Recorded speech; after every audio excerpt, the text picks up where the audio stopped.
Today is Wednesday, July 10th, 2019, and here is a review of my positions and why I am holding them, what my strategy is going to be. And let's look at a couple of the watch lists for today. So let's look for implied volatility, and let's also look for overbought and oversold. So let's start with this one.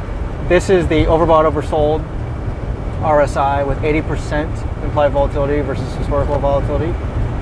And what this is showing anything that has very high or very low readings on the RSI, which is an oscillator that shows overbought or oversold. So let's sort this in terms of volume, and then we can also see implied volatility over here. So if you want to make that the priority, we could start there. But look at the mark price. Some of these are like almost penny stocks. Got to be careful about those. They're so cheap. There's not much liquidity in these usually.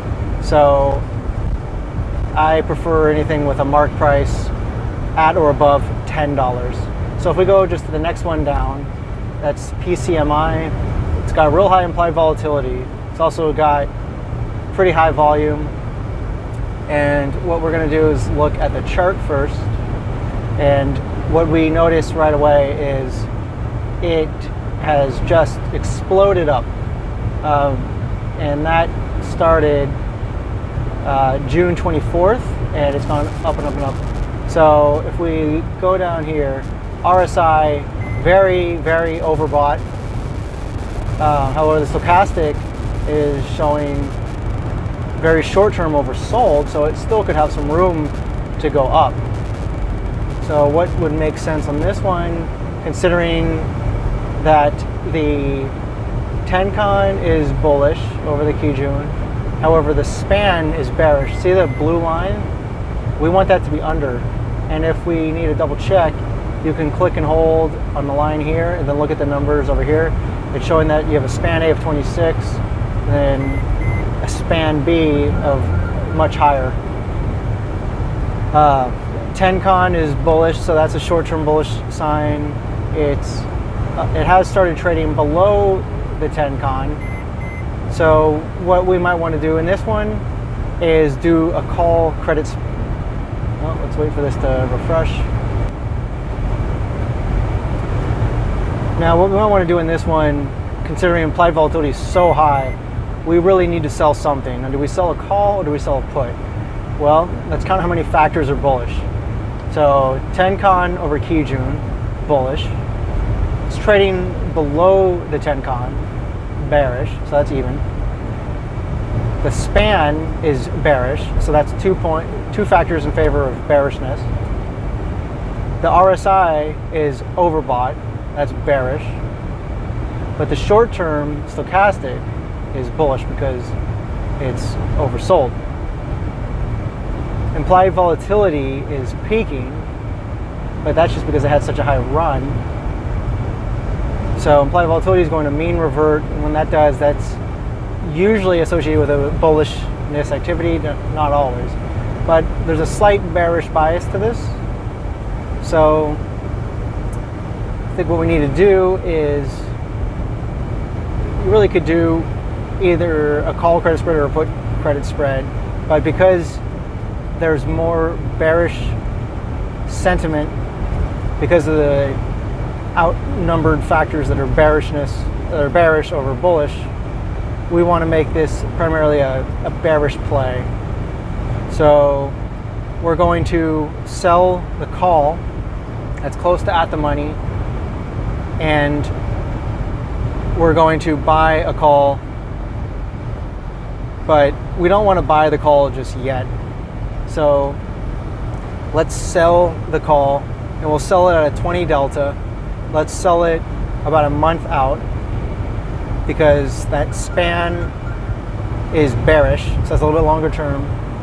But because the stochastic is showing that it's oversold, that is slightly bullish. Nevertheless, that today it is up. That is probably going to make the call option worth more if we look at the call option. So that's July. Let's go out to August. Let's look for the 20 delta. Well, it drops off precipitously, so we have to go to 40. And there's really no bid value here. Very low, so we might have to go even further out to November. And there's really nothing on the bids. Still nothing. Just on the mark. So if we wanted to sell this bid, it's probably not going to give us much value. It's low liquidity. It's not a heavily traded stock. So as you can see, we can't really sell anything there. There's no limit. And we don't want to buy because implied volatility is peaking. So let's sort it by the highest volume and see if we can get some bid value there. So TGS. Looks like it still has pretty good implied volatility.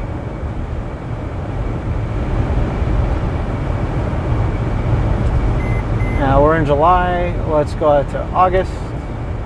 But first we'll look at the charts for TGS. All right, so let's count the bullishness versus bearishness factors. First, trading above the Tenkan, bullish. Tenkan above the Kijun, bullish. The spans are convening and looks like it's going to be a bullish crossover with the span A, so that's bullish.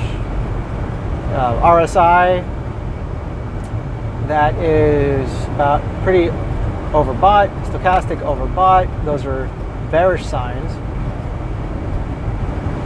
Implied volatility, very good, very solid. So what we probably should do here is do a pretty long-term strangle, because there's about an even number of bullishness and bearishness factors. So again, we have Tenkan over Kijun, that's bullish. Candles closing over the Tenkan, bullish. Span A, slightly bullish. Those are three bullish factors. But then we have the two bearish factors that it's overbought. So it looks like,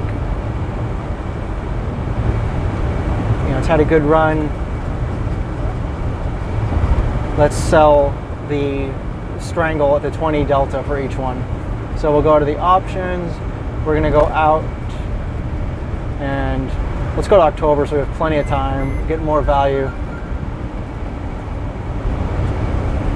And we're going to look for the 20 delta for each one. So we have 0.28 versus 0.45. There is value for the bid there, so we'll sell that. And then for the put, it's right around here, so it's a little bit biased in favor of bearishness. So we'll sell this put a trade in, and what we're going to do is just bump up the credit we want to receive. Hopefully that will trigger. That might be a little too optimistic, so we'll bring it down to 110, and then what we're going to do is do some laddered orders. All right, so that one filled, or it's working at least. TGS, you see the strangle here. We're looking to sell it if it hits 110, so it's got 5 cents to go. So we just want to eke out a little bit more credit. And then what we're also going to do is do a similar order, just bump up the credit by a little bit of amount, and then ladder in. So if that one doesn't get filled, but the cheaper one does, then we know that our expectations were reasonable. If they both get filled, then our expectations were too modest. We could have expected more. And if neither of them get filled, then our expectations were too optimistic and we should have been more realistic because we were expecting too much.